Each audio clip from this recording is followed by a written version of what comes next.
Let's go. Welcome to another episode of the OoruLabs podcast from Bengaluru. Ever complain how bad our cities are, how bad your commute is? You'll get to hear from people who are working to solve these problems in their own way. This is your weekly soapbox for urban sustainability. I'm Satya Sankaran.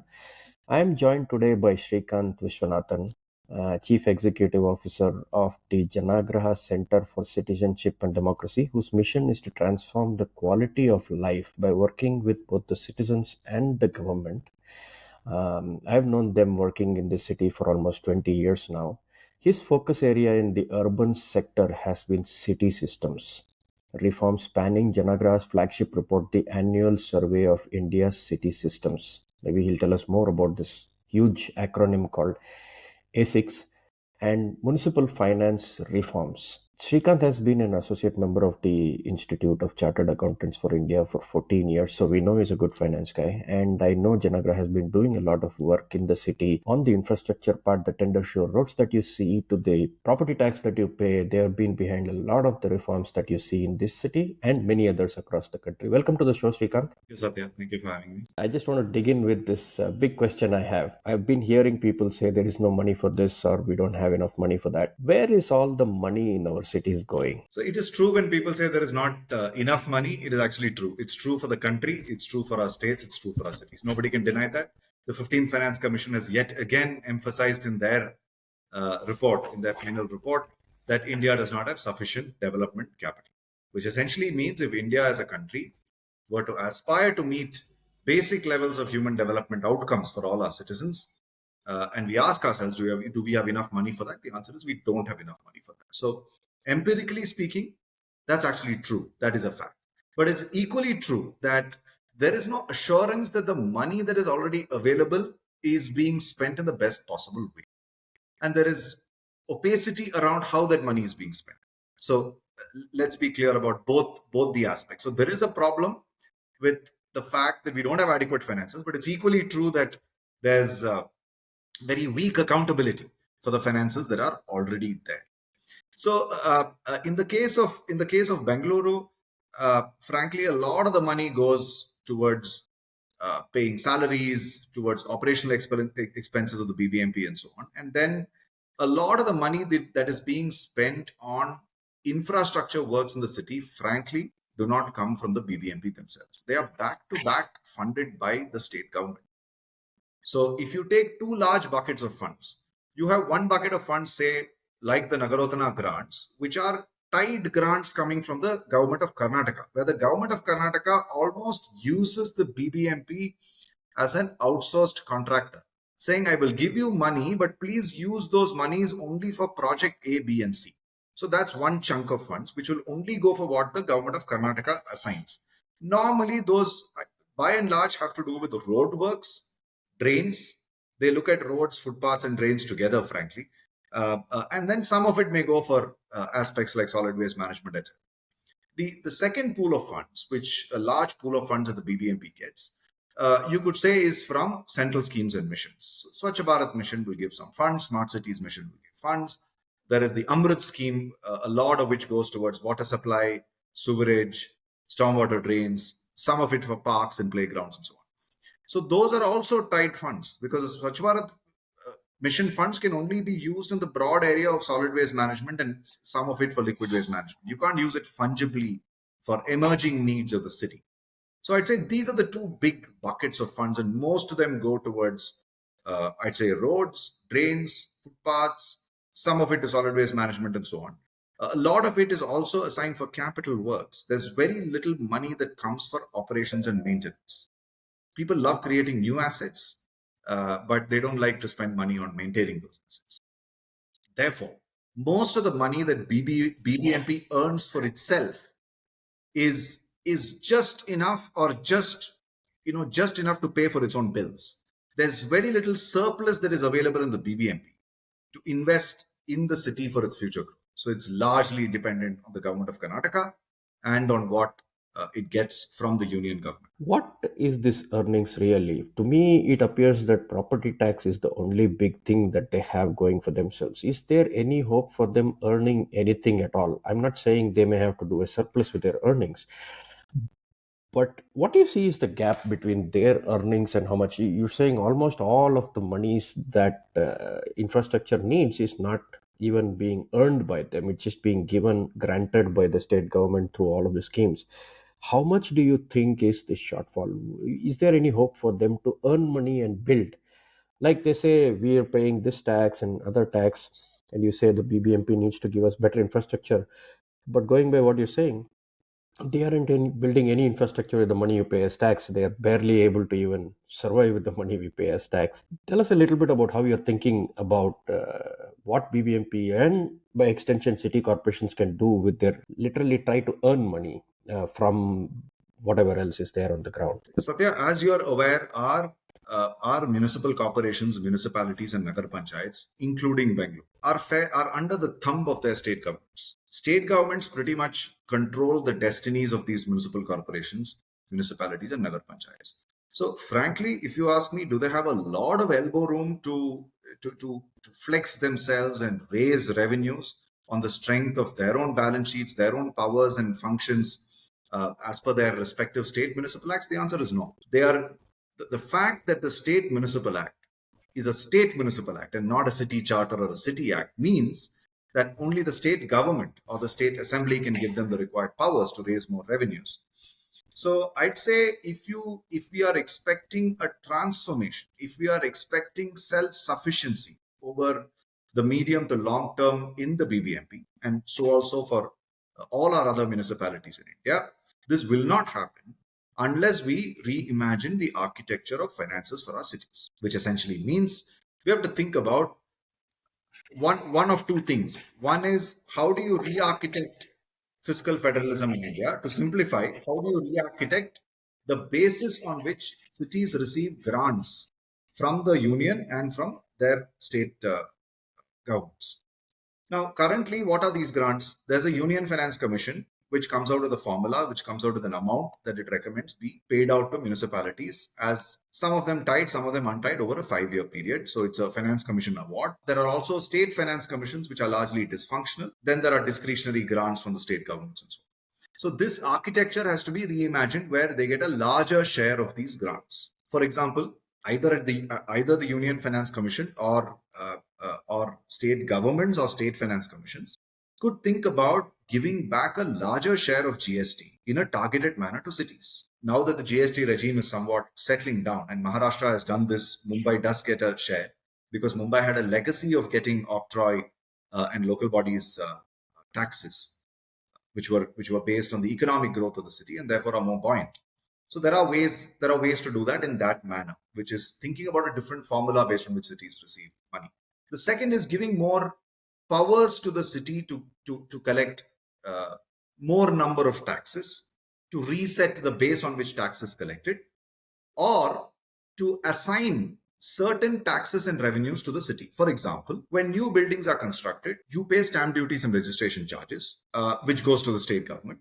But the expenditure obligations of that kind of growth will come on the BBMP, because as and when new developments happen in the city, it is a BBMP that builds roads. It is a BBMP that has to provide for street lights. It is a BBMP that has to provide for solid waste management collection, etc. So those expenditure obligations fall on the BBMP, but they don't get a fair share of these assigned revenues. Of these revenues, they should actually be assigned to the BBMP.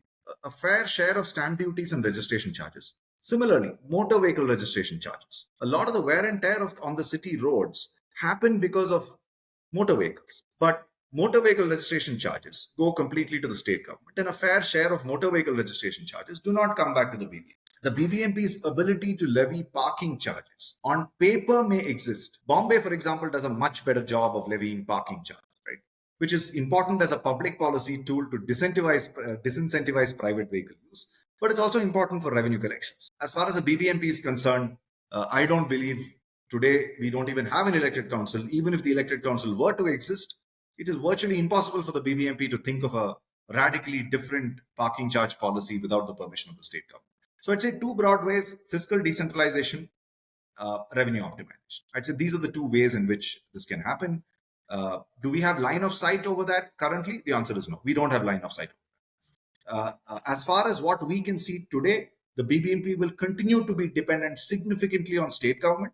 and next on handouts from central sector schemes and finance commission. Looks like the budget that they make is mostly just how I'm going to consume grants rather than how I'm going to raise revenue. So it's always a farce that they try to say, I will collect more property tax. They are not thinking differently. Does the structure need to change? So I was speaking with Ravi about the Bangalore governance bill and the other things that are coming up. I don't know if those kind of reforms hold any promise because, like you say, unless the state government makes up its mind, the council itself is quite weak in what it can achieve.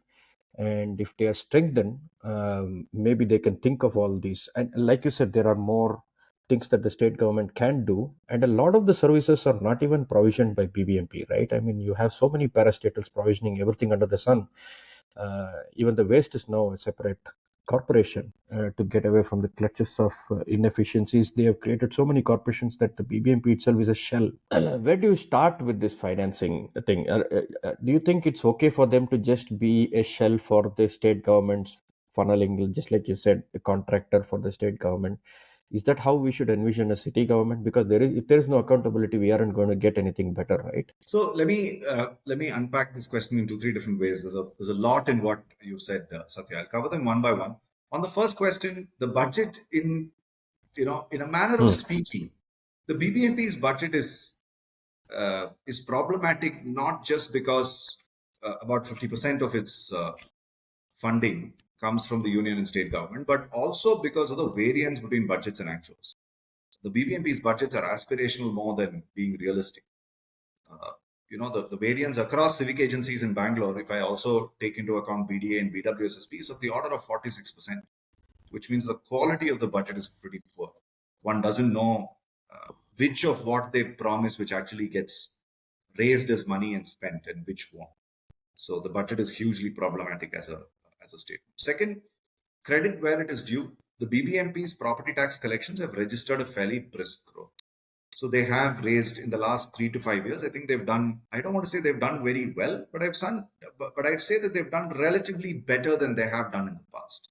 So they have started ramping up their property tax collections, but I'd say not very imaginatively. It's basically by doing more of the same rather than by trying to do different things. So it doesn't involve a fundamental re-architecture of property tax systems or anything. But I think a lot of the focus has been on assessment and collections, which is somewhat administratively easier to do.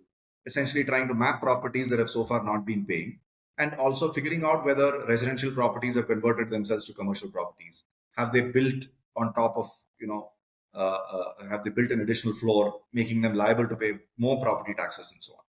So not a great deal of imagination, but credit where it is due. They have increased property tax collections in the last few years. Having said this, I would say the primary responsibility for reimagining and re-architecting the financial system in Bangalore is squarely on the state government. I'm not letting the BBMP off the hook. But the fact of the matter is, suppose you talk about realistic budgeting. We actually don't know which of these the BBMP has independent powers over and which of them they don't. For example, the current, the very unfortunate situation that we are in currently, where it's going to be the third full year when BBMP does not have elected council, is not the BBMP's own fault. It is the state government's fault. So I'd say a large share of responsibility for Bangalore's finances should squarely rest with the state government and not with the BBMP itself. Of course, there is some tinkering that the BBMP administration can do and so on, but frankly, the tail can't wag the dog in the current scheme of things. So where do we begin? I don't think we can take an ideological point of view and say that the city has to be self-sufficient overnight. It's going to take a long period of time. The fact of the matter is, no city in India has achieved that degree of financial independence. Some cities have done relatively better because of peculiar circumstances there and the peculiar nature of their demographics. For example, the Pimpri Chinchwad Municipal Corporation, which is just outside of Pune in the more industrial business commercial area of Pune, has managed to do well in terms of finances, has a disproportionately large budget and tax collections and so on. But that is more to do with the nature of demography there. It's a much smaller municipality than Bangalore or even Pune for that matter. But if you set aside those exceptions, there is no city in India, including Mumbai, which has achieved this level of financial independence. Mumbai is, slightly better than Bangalore, but nothing to write home about. So I'd say there are 2-3 things that we can do in the near term, which is slightly more realistic. One is we should identify low-hanging fruits which the administration should be held accountable. There's no reason why tax collection efficiency in Bangalore, in the era of fairly liberalized and accurate geospatial mapping, should be anything less than 90%. And even if some of them manage to escape the tax net, you can catch them within a 3 to 5 year period. And if you integrate databases between the stamp duties and registration department, between the power department, between the water supply department, and the municipality, there is no reason why you can't achieve much better tax collection efficiencies. They are doing what they can, but today the problem with the BBMP's incremental efforts on property taxes, you can't hold them accountable. You don't know what the denominator is. So how do you hold them accountable? If somebody comes and says, I've now raised my property tax collection by 30% over last year, or I have raised another 500 crores of incremental property tax collections, how do I know whether it is good or not? I need a yardstick against which I can measure. And that yardstick today doesn't exist. The property tax potential for Bangalore is not transparently published. And this is not rocket science. We should be able to estimate the property tax potential of Bangalore to a fair degree of accuracy. And a few years ago, I do remember that the BBMP had done very good work, I think relying on ISRO's maps. I think they put together a system called JEPTIS, if I'm remembering right. I remember seeing a presentation of JEPTIS. It was quite impressive. But I think institutional continuity issues crept in, and subsequent officers were not aware of this kind of work that was done, and they reinvent the wheel and so on. So one is we should arrive at a baseline and hold the administration responsible for low-hanging fruits like assessments and corrections. They are doing some good work in the past few years, but that is not good enough. We need a baseline to which you can hold them accountable so that we are able to judge as citizens whether they're doing a good job or not. That's one. Second is, I think we need to have better incentive mechanisms, frankly. I know for a fact, for example, that there are places where, roughly in the heart of the city, where you could have an apartment costing 1 crore of rupees, where you pay property tax of, say, only about 6,000 rupees a year. Right? So you have to relook at whether there is an equity problem in the manner in which property tax is being levied. So and we know that if you raise this, say, even by 30%, I'm just saying this as a hypothetical example, assume the property tax for this property goes up from 6,000 to 8,000 rupees, that is not going to disincentivize the real estate market in the city. The extent of liability that stamp duties and registration costs is a lot higher than property tax, right? So people may look at stamp duties and registration charge as a somewhat important factor in their investment decision, but unlikely that a 2,000 rupee change, which is significant for the BBMP, but not so much for the buyer, is going to impact the real estate markets. So I feel there is some upside that is available to raise property taxes at some end, at the premium end of the market, right? And I'm saying this, for example, properties that cost more than 1 crore of rupees. Similarly, another way to incentivize this is to publish the defaulter list in a more targeted manner. Large properties that owe the BBM, whether they are residential or they are commercial, but particularly commercial, instead of only doing one-off exercises like going and drumming outside a mall, etc., if you have a slightly more systematic and effective way of doing this by publishing the defaulter list and going after them, working with other civic agencies to ensure that that you make life difficult for them, right? Within the bounds of law, within the bounds of law, if you're able to ensure that they pay up, I think that can be done far better than what they're doing right now. Today, for example, you and I don't even know who the top 100 defaulters of the BBMP are. Why can't this be published every quarter? Why can't this be? And when I say published, we have to bear in mind that they can't be buried deep in some anonymous link within the BBMP's website, right? They have to be easily consumable by people like you and I. So they put it out on social media, they put it out in open data format and so on. So that's the second one. The third, and the reason I'm saying this is a related incentive could be that for wards or for zones that are doing well in terms of growth in property tax collections, I think it is useful to think of an incentive mechanism where incremental property tax collections, a certain percentage of that is given back to them for works that can be determined, say, by citizens themselves.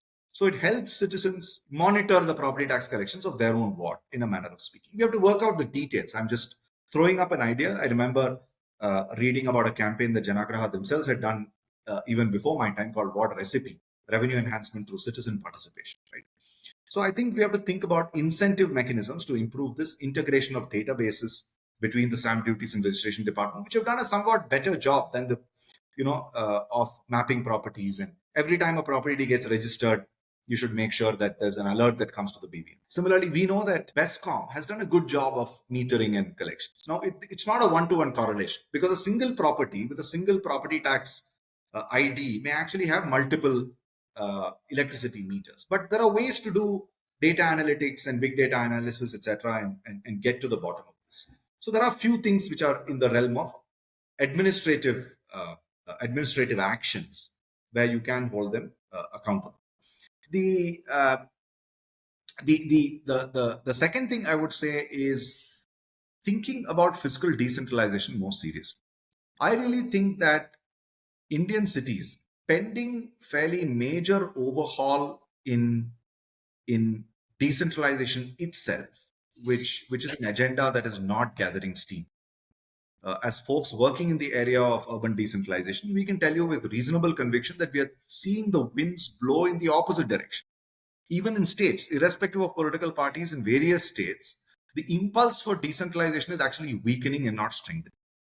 Given this, it's important for us to think about fiscal decentralization that is not dependent only on political decentralization, which is think about share of GST, think about giving these cities predictable fiscal transfers in quantum and in timing. Quantum is important, but timing is equally important. I remember sitting in the BBMP offices sometimes, being witness to activities which suggest that the BBMP struggles to get money out of the government, state government, to even pay salaries of the subsequent 2 months, etc.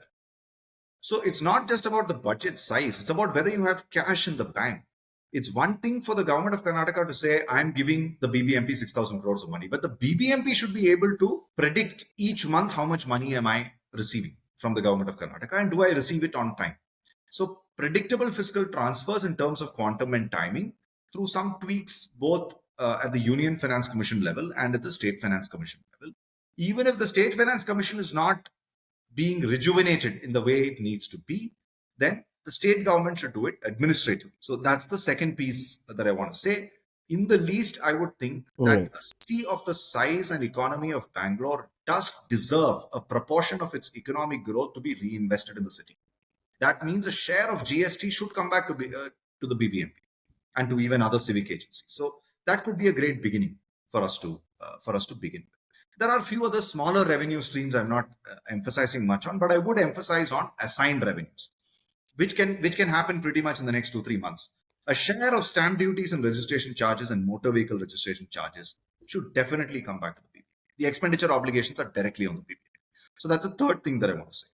And the fourth thing I would say is there are some anomalies in valuation. For example, while Bangalore has done reasonably well in updating guideline values compared to other cities, which are used in levying stamp duties and registration charges, the underlying guideline value that is used for property tax is not updated at the same frequency.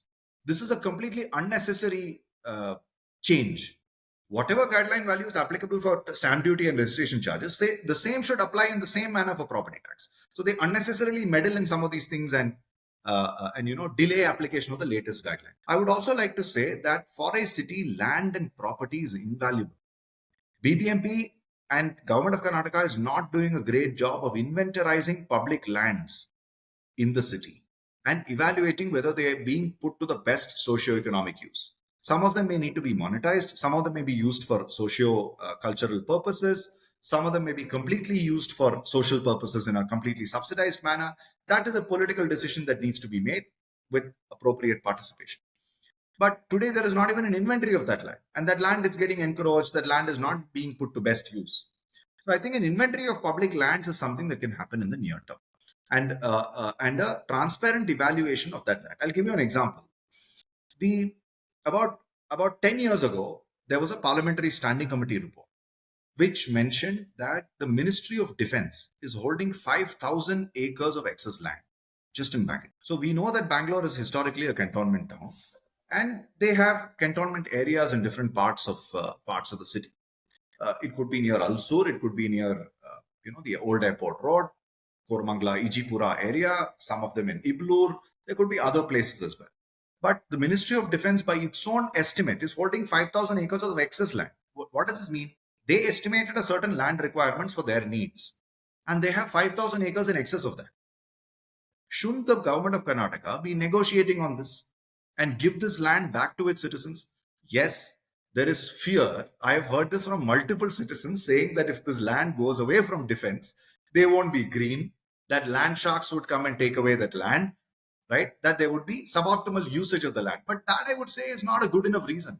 We have to put in place checks and balances and ensure that this land is given back to the city for appropriate usage. Imagine what 5,000 acres of land can do in Bangalore, right? For its current rate of growth. Yeah. It could be a new Kaban Park, it could be a new Lal Bagh, or it could be other ways of raising revenues and so on. So these would be some of the measures, I would say, that we should undertake fairly immediately. One of the biggest economies in the state is the jobs it creates, right? You have said that the GST collections is one thing they should look at, and that's a beautiful suggestion as to why not use that. And there's a lot of GST being collected. Income is another thing that we do generate, right? I mean, or let's just say jobs that we create. Some of it translates into GST, some of it is this direct taxes that we pay to the government, and that usually apparently just comes back along with everything else as a part of the State Finance Commission. Um, there is this SFC which has been playing truant quite a bit, and there has been these new things that they have not been trying to give back to the city. Before you answer that question, I also want now increasingly thinking of the city as BBMP and all the services being rendered by so many of these corporations, which are financed nicely because they at least have a cleaner balance sheet to be able to raise certain other finances from outside, commercial borrowings. The BBMP is now left only with the roads and drains and whatever else, right? With that and using the property tax, it's increasingly what is the mayor going to even do when he comes in? Everything is being run by the state government directly through all the parastate. Even the waste is gone. So that's the only other contracts the MLAs guys would pick up, and that is now being professionalized. Not that it will not go there, but at least they have lesser of a chance to do so much of these things. Well, I think the next thing is even if the roads and drains goes to a corporation, then what is BBMP left with? It's a shell. It's at the end of the day, what are we trying to fix here? And you talked about decentralization, right? I mean, one is first make the BBMP do a proper P&L for itself, earnings versus things. There will never be not a grant component. But what is your idea of decentralizing even further? Because I know while you guys have worked on ward-based budgeting, and I want you to tell a little bit about what is that. It's one step further from BBMP, which itself doesn't have the money. How is that going to work? And mostly, I think your ward budgeting is expense driven. What is the scope for even apportioning revenue? I know revenue is at a zonal level right now, I think, but you can correct me if I'm wrong. But can there be ward level competitiveness in revenues as well? So there are basically three questions in that, but you can pick in which way you want to answer them. Sure. I want to first say something which could be surprising, which is in my estimate, over the last 5 years, with the exception of the BMRC, I would argue that the BBMP is better governed financially than the BWSSB or the B. So your point is right that we are creating a slew of parastatals, but because the BBMP is an elected wing, because the BBMP is required by law to publish their budget in a time-bound manner, not that they haven't violated it in the past, but these things, you know how in a democracy, these things have a way to self-correct over a period of time, and that has happened in the BBMP. So a combination of these factors has resulted in the BBMP cleaning up its act until the recent news report, which really surprised me, which says that the BBMP has pending bills of close to 6,000 crores. I don't know where that number comes from. I don't think that number is accurate, but we should wait and see. Until that came, you would remember that at one point in time, BBMP had both loans to banks and pending bills of 2,000 crores plus each. They were neck deep in debt, and they have corrected that over a period of time, over the last 5 to 7 years. Yeah. But the BDA and BWSSB have seen no such transformation in their finances. The BMTC has in fact worsened. The BMTC at one point was a poster child of good sound financial management and profitability and so on, and they've actually significantly worsened. So this tells us that a city institution which has an elected wing does self-correct. That's really the DNA of democracy. Whereas the more distant these institutions are from the people, if they are closer to politicians, they are closer to people, however bad those politicians may be in our reckoning. But because these other city institutions don't have political oversight and accountability, we don't even know what's going on in those organizations. BMTC at one point, I remember when I joined the sector a decade ago, we could see the monthly P&L of BMTC on their website. It's no longer that good. Their disclosures, their public disclosures have worsened over a period of time, right? Which means they were subject to the administrative discretion and leadership of a few handful of people. And when they moved on, these good practices have stopped. So the BDAs, the BMTCs, and the BWSSB's financial governance is worse than the PBMP, whereas they should ideally have been better. Because in the first place, why did you create these institutions? The argument was that if you create a parastatal agency, that is likely to be more accountable because it would be less political. But we're seeing the reverse happening. And at one point, you'll be surprised, Satya, when the lack of coordination is actually impacting you and I. The BBMP had loans of 2,000 crores on which it was paying interest of 10 to 12%. This was maybe 5-6 years ago. The BDA at the same time had cash surplus of 500 to 800 crores, which was earning, and they were in short-term deposits with banks, earning 4%. Can you imagine? It's a direct loss of 8% on 800 crores of money to the taxpayer of Bangalore, to the citizen of Bangalore. So the level of dysfunction in financial governance, not just because of deliberate intent. At least deliberate intent can be discovered and you can ring fence it and you can work around it. But when this happens because of atrophy in governance, because that's what fragmentation does. Nobody has a full picture. Nobody even realizes this is the level of dysfunction. This is what happens. There is leakage. You're putting a lot of money through pipelines which are leaking, and the bucket is also leaking. And this leaking is not just rent seeking. This leaking is atrophy. This leak shows, very poor systems and processes for financial governance. So I certainly believe that there is a need for greater accountability of the other institutions. Remember that the BDA has very little expenditure obligations, and they're sitting on large land banks. They have the scope to make a lot of money because they also do a little bit of housing. They do plotted development and so on. So, we need greater accountability over that. Similarly, even BWSSB and BMTC have substantial land banks for their sewage treatment plants, for their water treatment plants, for their bus terminals and so on, and they're not being used well at all. And these organizations are, unlike the BBMP, which is a government, some of these organizations are incorporated as companies under the Companies Act. Yeah. And some of them, like BDA, have direct oversight of the CAG. The CAG publishes their audit report and so on. But yet they've been terrible. In fact, we're just coming out with a study on 21-22, also looking at BDA, BMTC, etc. And I can't tell you the difficulty we went through in just getting financial information from these entities. It was easier to get financial information from the BBMP. At one point, you would remember, the BBMP was publishing, until very recently, every single payment made by the BBMP could be looked up on their website. So they don't have any hesitation in publishing that kind of information. Whereas with the other entities, which we think will be better governed because they are less political, are not even publishing their budgets and their audited annual accounts on time. So it's a terrible state of affairs with those other entities. So I think it requires a cleanup, and we don't have to rely on the larger decentralization question to be answered. Even these entities are accountable to the citizens of Bangalore, irrespective of whether there is unified governance or not, which certainly is desirable and something that we should work with. So that is one part of the response. The second point I want to say is, yes, it's very important for us to revive state finance commissions.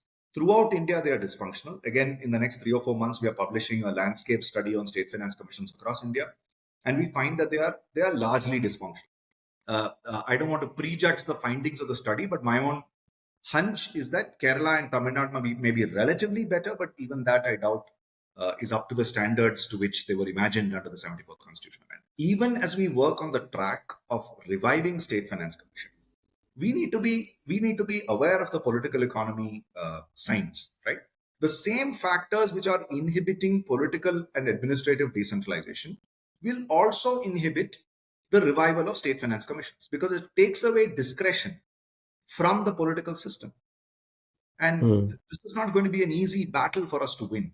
So even as we undertake thought leadership, even as we undertake the hard route of policy advocacy for reviving state finance commissions as a means to predictable fiscal transfers to our cities, we also have to look at engaging directly with state governments for reforms and not just rely on the state finance commission route. Yeah. And this, in my view, this is likely to be more expedient in the short to medium term. And we are beginning to see how state governments are willing to undertake these measures if they are able to gain better visibility over where their money is going. Remember that the people in the state government are releasing money to the BBMP under Nagarotana grants or by whatever other name called because they want political mileage out. They will get political mileage out of it if they are able to deliver something to the people, hard infrastructure or service delivery. And today there is no visibility. Even they themselves don't have visibility over where the money is going, what is getting done with it. Therefore, a good carrot for us to use with state governments, and we are seeing this happen in other state governments, is to say, we will help you put in place grants, dashboards, and other public finance systems, which gives you visibility over where the visibility on the journey of the rupee from inception to citizen outcome. Right? If you offer them that service or that piece of information as part of a partnership that we strike with them, then they are likely to get motivated to undertaking some of these reforms progressively, where you tie it to performance, you tie it to accountability, right? And you clean up the mechanism by which cash is going to the BBMP and so on. Similarly, if you work with the state government to rationalize the treasury management system of the city institutions. At one point of time, there were regular news reports that said BBMP had 600 bank accounts, BBMP had 900 bank accounts, and so on. I know that over the last few years, they've rationalized them. Now, think about it, right? One of our co-founders used to say that the municipal accounts are among the simplest globally. The world's largest corporations operate in more than 100 geographies, in 100 different time zones, with 100 different currencies, in 100 different regulatory jurisdictions. But yet they are able to publish their accounts within a month or 2 months of the financial year close. Here is an organization that works in a single time zone, in a single city, in a single currency, without any such complications, same regulatory jurisdiction. So this is not rocket science. And the irony here is you have some of the world's largest delivery centers based in Bangalore, which are filing tax returns and financial reports for some of the world's largest companies. So the expertise exists within the city, just a few kilometers away from the BBM. This is a solvable problem. If we partner with the state government and offer them this visibility, I think the penny will drop. So I think that to me is an easier route than the State Finance Commission. Not for a moment am I suggesting that we give up on the advocacy for State Finance Commission. All I'm saying is we should wait for that to fructify before we undertake other measures. That's the second thing I want to say. On your third question of zonal versus ward level, see, going back to property tax, I'd say we are overemphasizing on property tax. Yeah. Our hypothesis, based on looking at numbers of about 1,000 municipalities in India and then prorating them to the remaining 3,700, suggests that the total property tax collections per annum in India is unlikely to be higher than 25,000 crores, which is such a small number. In comparison, the total outlay of Amrit scheme is 2,87,000 crores over 5 years. The total grants under Union Finance Commission for our municipalities is 1,20,000 crores over 5 years. So the property tax collections per annum is a drop in the ocean, and we are overemphasizing on it. And if you factor in the salary costs and the effort of property tax collectors and the administrative system that is working behind property tax, I don't know what the results will be. Maybe we are losing more money at the end of it. We don't know, right? Or the incremental upside is actually very limited. Therefore, I would say that even as we try and strengthen the property tax system. And property tax also has a lot of trust element to it. It's a very hard tax to administer unless you link it to property tax databases, and you kind of move away from this from the physicality of property tax, and from the discretion that comes with saying, have you added another 100 square feet, have you extended your balcony, have you converted your land use from residential to commercial, etc. Until you use geospatial technology and you integrate efforts between entities, the power company, the stamp duties and registration department, etc. I don't think it's very easy to administer property tax. And think about the complexity of people who are asset rich but income poor, right? And we see a lot of them in Bangalore, because the old settled areas of Bangalore, which will have a lot of large homes which are independent bungalows. Like if you think about 100 Feet Road in Indiranagar, with which I'm a bit familiar. Earlier, you had many individual bungalows, and you had perhaps retired defense officials, retired government officials, or other senior citizens living there. They are asset rich because those properties are of a very high value, but their income levels may not be commensurate with significant increases in property tax. Right now, it is it you know it, it BBMP or the government of Karnataka may be valid in arguing that you should have systems which incentivize people there to monetize their land and relocate to other parts of the city and so on. That's a reasonable argument from a public policy standpoint, but it is up to the individual concern. It's an individual choice of the individual, right? Now, for that, you got to build trust. Citizens need to trust the government to say that I'm willing to undertake this. I'm willing to undertake this kind of an exchange, right? I'm willing to monetize my property and relocate, or, I trust the government to do the right thing with me. So these things take time. It's not easy. Therefore, I wouldn't overemphasize on property tax. One of the challenges with one of the ways in which I think governments, mislead or, take civil society down the wrong path is civil society starts working on what already exists and stop seeing possibilities that exist outside of it. So property tax happens to be the largest revenue. So you think it will continue to be the largest revenue provider, and you keep focusing on. So it's almost like a storm in a teacup. Whereas the upside that you would get from GST or from re-architecting fiscal decentralization is likely to be much higher in value. And they are buoyant sources of revenue. Imagine if you peg Bangalore's finances to GST, to motor vehicle registration charges, to stamp duties and registration charges, etc., and eventually perhaps even to income tax levels through the Union Finance Commission route, then the upside is likely to be much higher. That's what we want, right? So even as you work on property tax, you should look at alternatives. Therefore, yes, something like property tax can be measured at a ward level and can be measured quite easily as a ward level, and there can be radical transparency around it.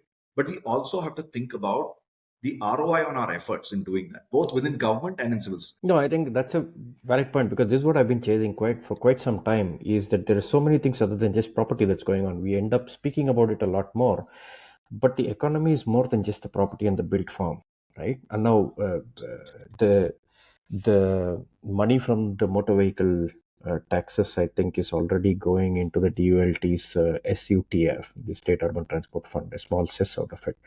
And that is the corpus that they're using to build out all the footpaths and cycle lanes and many other things that they are already building. The SUTF is quite a good corpus, but it's not directly going into BBMP, but I think through DULT it is being used. But there is a, beyond motor vehicle, the parking charges, that's a huge thing that is not picked up. So let's think about all these other things, right? And the city creates a lot of jobs, and there are people going around. So GST is a big source because there is consumption happening there. uh, what are these things that you think can be done? Because there's also increasing energy consumption through Bescom, and water, of course, you want to minimize it, and most of these you want to like kind of keep it stable, and not. It'll definitely increase as the number of people go up, because it's completely tied to the number of people that are going to come into the city. And as you have more and more people coming in, you have more and more energy. Is there a way PBMP can tap into Bescom water? Of course, SWM cess was already there, and now I don't know how the waste management company is going to share anything with BBMP. One of the things you said was, they are less transparently managed. They are even though they are set up as a corporation, they are public in nature because the government holds a majority stake and they are liable for RTI disclosures as well. But that's like pulling teeth. You're supposed to put it out anyway, and we have to get that out, right? So, how do you see this interplay? Uh, what are these other? What is the substantive amount? Is it GST? Is it from people? Is it from? What about creating business improvement districts kind of concepts where you can leverage some additional things? Can wards be sufficient in raising revenues? And not necessarily. Let's if we ignore property for a little bit, there are trade licenses being given out. What are these other sources that you think, if you just think out of the box, what could that be? What could these be, and how can they get something out of the parastatals as well, even though they are now managed separately? And how can they even become credit worthy to raise some commercial borrowings? It's really bad. Even though you say they are more transparent, they are less credit worthy than everybody else. Of course, because of the, I don't know. You are the expert here. Tell us how we can think about this. That's a great point. See, the we have to think about property-based taxes, property-based revenues, rather than property tax alone. In OECD parlance and in the general global public finance discourse, property tax is not just property tax the way we think about it in Bangalore or in India. Mhm. They subsume stamp duties and registration charges. They subsume other ways in which you leverage land and property to raise revenues for the city, where you're able to get a share of economic growth and development of the city for you to reinvest, to deliver services and infrastructure for citizens, and to guarantee minimum quality of life to everyone, including migrants who come into the city in search of livelihoods and better human development outcomes. So that's, we have to look at property taxes or property-based taxation and revenues more expensively. In my view, just to, at the cost of repetition, but to synthesize, the rising income levels of the city will result in greater income tax. That income tax will be part of the divisible pool of the Union Finance Commission and needs to flow back to Bangalore. One of the things that we think needs to be worked upon, and beginnings have been made, is to look at large metropolitan centers in India very differently while thinking about devolution by finance commissions. So we had recommended, and the finance commission accepted that recommendation, to look at million plus cities differently. And we had suggested, don't give million plus cities any free money. Don't give them any basic grants. Give them only grants which are tied to performance based outcomes, because they're all large economies. And Mm. our largest cities are comparable to some of the large economies of the world. So Yeah. we recommended that you give them disproportionately large amounts of money, but which are tied to performance outcomes, like air pollution, economic indicators, other environment related indicators, equity indicators, and so on, right? So we said, or perhaps even network infrastructure indicators, right, which signal movement with respect to economic growth, equity, environment, and so on. So that's what we had recommended. They partially accepted the recommendation in ensuring that million plus cities do not get any basic grants and everything is tied to outcome indicators relating to air pollution, water supply, solid waste management, and so on. I think we need to deepen that approach of, so Bangalore should be able to lay claim to a large pot of money from the union government, but in return, Bangalore should be able to commit to certain outcome indicators. So you should be able to commit to mobility networks, reduction in air pollution, better quality and quantity of housing for migrants and the urban poor. You should be able to guarantee a certain number of jobs and economic growth in the city, etc. So the union government is also guaranteed that I will give you large amounts of capital, you will use that capital productively, and I will also gain by it because of rising income levels and economic growth and so on. So I think that is one thing that we have to look at, and even the government of Karnataka should look at similar models where you're able to underwrite large amounts, like give them 50,000 crores of funding over say 5 years, which is 10,000 crores a year, Mm. almost 100% match funding the BBMP's budget, but tie it to outcome indicators and release them as and when those indicators get met. So there's predictability in accomplishment and make that process transparent, rather than giving it to say, okay, 2 months ahead of the monsoon season, you will say, I'm releasing 200 crores for desilting of drains. That's not going to work. We need to take a slightly more longer term view of financing the BBMP, right? That's a major shortcoming in the current imagination, both political and administrative. They look at very short time horizons. They are underestimating the problems. So for 20 years, in 2 month windows, you keep worrying about the problem and you make zero progress, right? So you worry. But instead, if during those 20 years you had taken 5 year windows and you took a slightly medium term perspective of it, you would have already solved some of these challenges, frankly, particularly things like building adequate stormwater drains. You may not have solved the entire flooding problem, but the problem of adequate stormwater drain networks, wherever capital infra was required, you would have solved. That's one piece in the puzzle, which is give them large grants which are predictable but which are tied to performance based outcomes.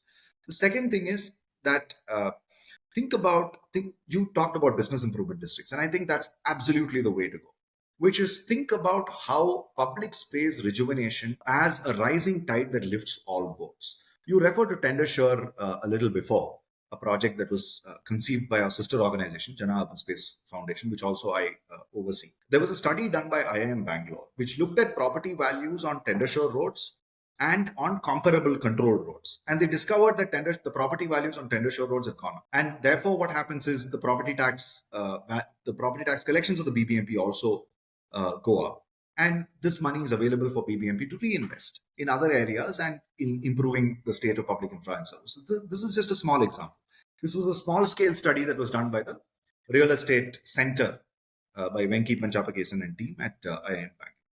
It's a published paper. I can share it with you separately. But the same principle is at the heart of business improvement districts, where you're not just looking at infrastructure works of the BBMP through the lens of short-term civic service delivery, but you're looking at it through the medium to long-term lens of looking at jobs and economic growth, good quality infrastructure and services all together and at once. So if you take a parcel of land and if you redevelop it somewhat holistically, then you're able to achieve equity outcomes, environment outcomes, because you're able to work on walkable neighborhoods, you're able to give a network of footpaths and cycle lanes, you're able to have better bus connectivity through walkable footpaths and proper bus service, etc. So I think that's absolutely the way to go.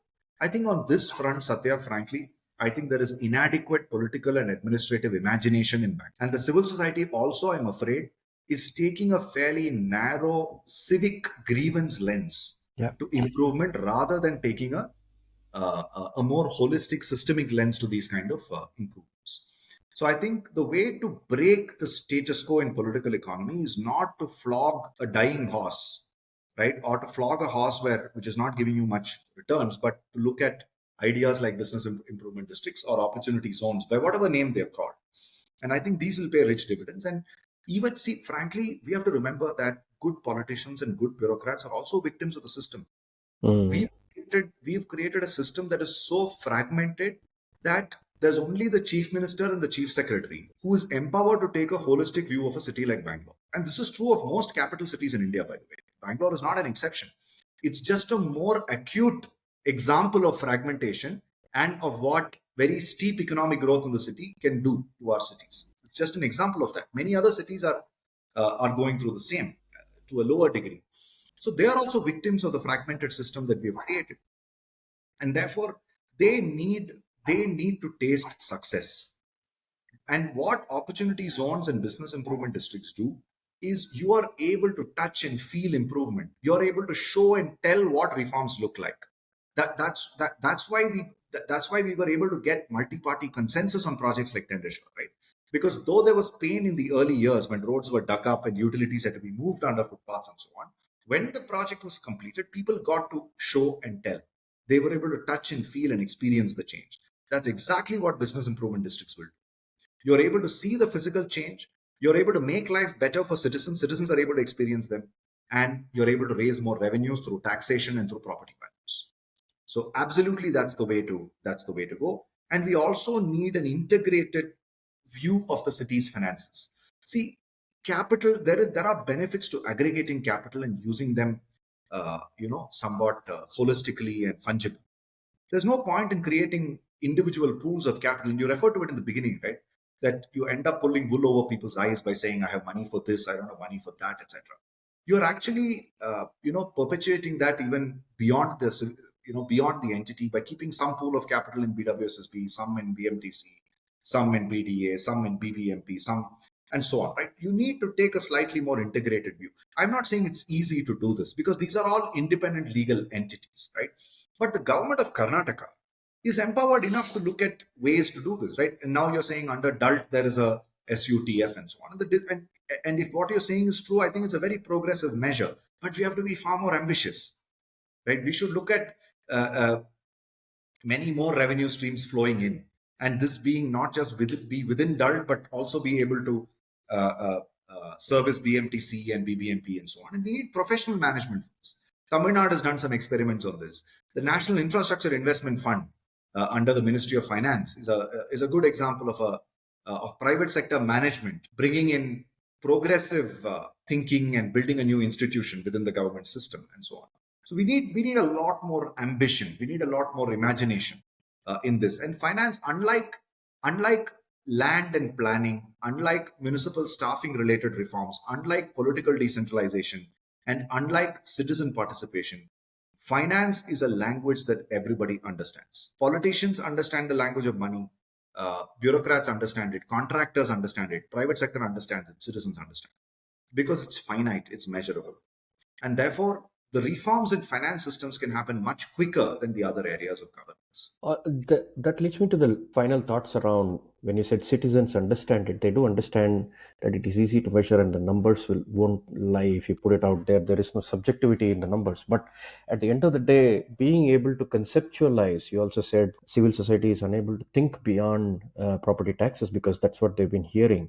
There is a need for conversations around that, and at what level do these conversations matter? Because I've been a fan of saying, why does the BPM, because the bills that we submit here in the local ward office have to go back to Hudson Circle to get approved, and you don't know if it's going to, the further away you are from Hudson Circle, it appears to be that you have a lesser chance of getting the money to fund your project, and it also depends on your elected representative going and camping there and move the files, as they call it. What do you see as the future of ward level ability to decide exactly these things beyond property, looking at business improvement district for my ward here, and being able to not just budget the expense for my ward but also be able to think about the revenues that we are generating in this ward?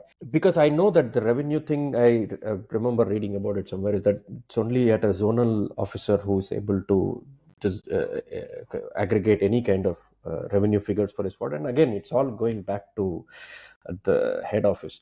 Is there value in a ward being self-sufficient in raising revenues, budgeting expenditures, thinking about all these? I know the structure currently doesn't permit any of these things, but you have been working on ward budgeting and trying to make this. Is there anything you see at the ward level? What do you see as the future of the ward level, and what could it be? It doesn't have to be under, maybe if it is compelling enough, we go and say this is what we want happen. How do we enable this in the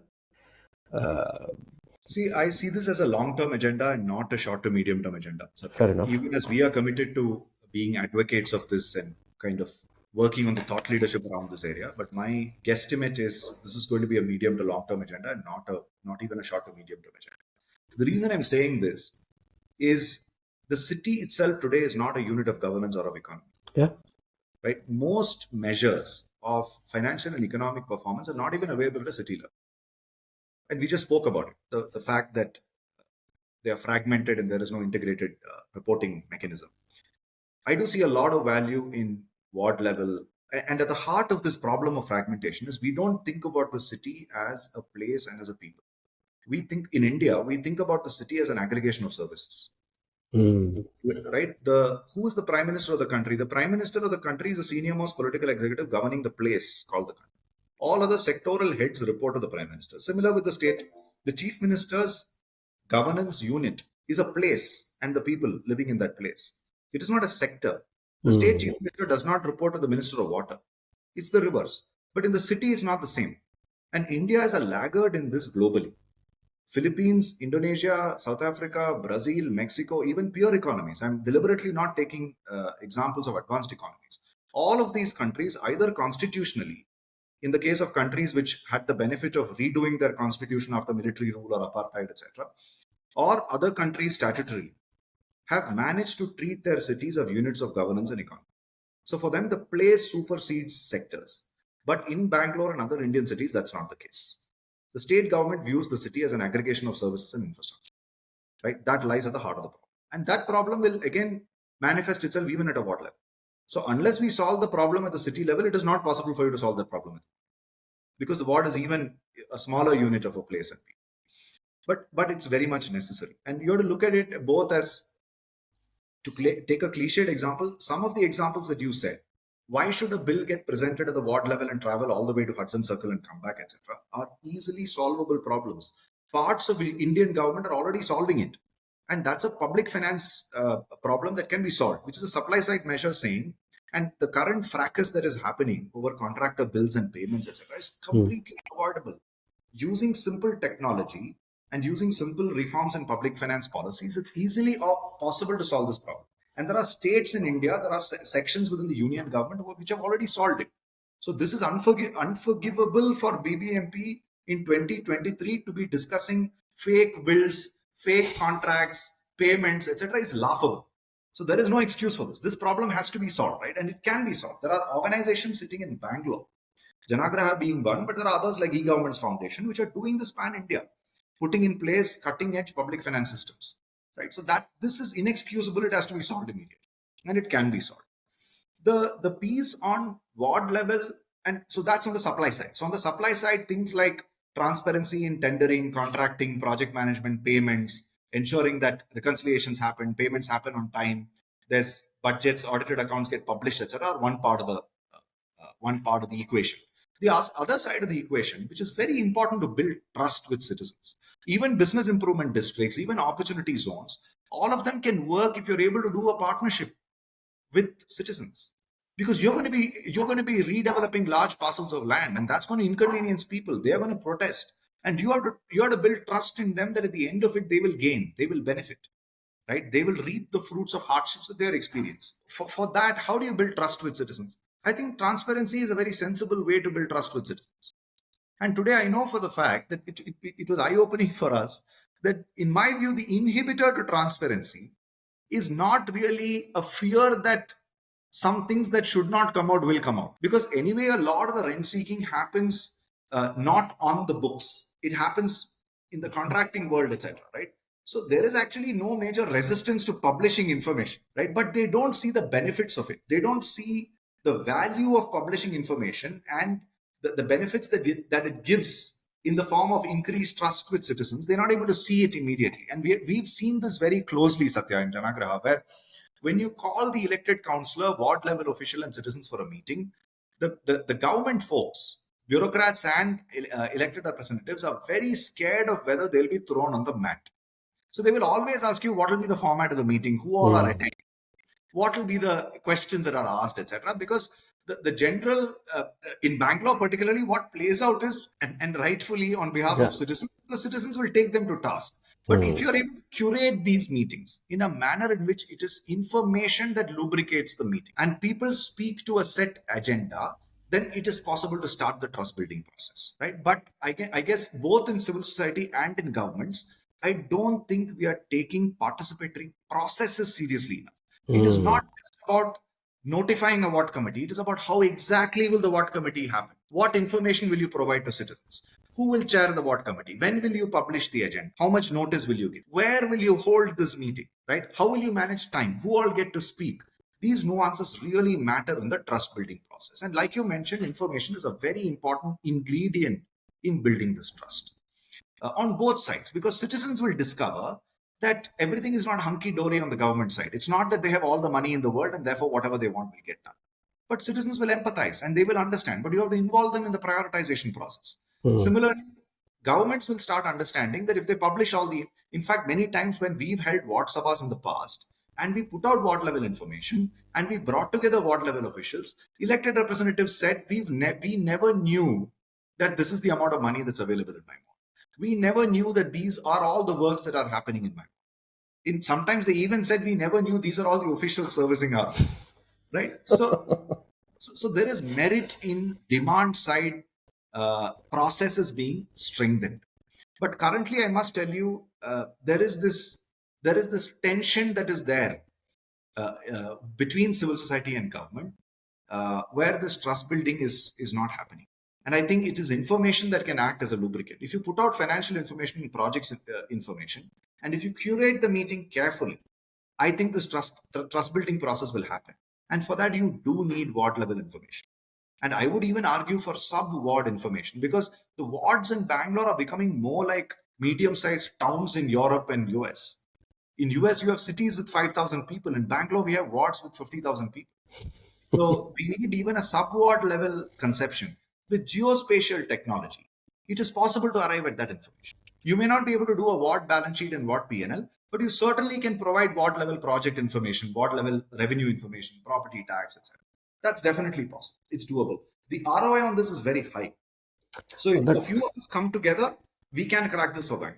I think on that wonderful positive note, that we can crack this from Bangalore if we come together. I think we do need to come together and see how we can look at the finance. We've always talking about the power angle. We never talk about the money angle, and it's a topic that needs to be more widely engaged with, like you said.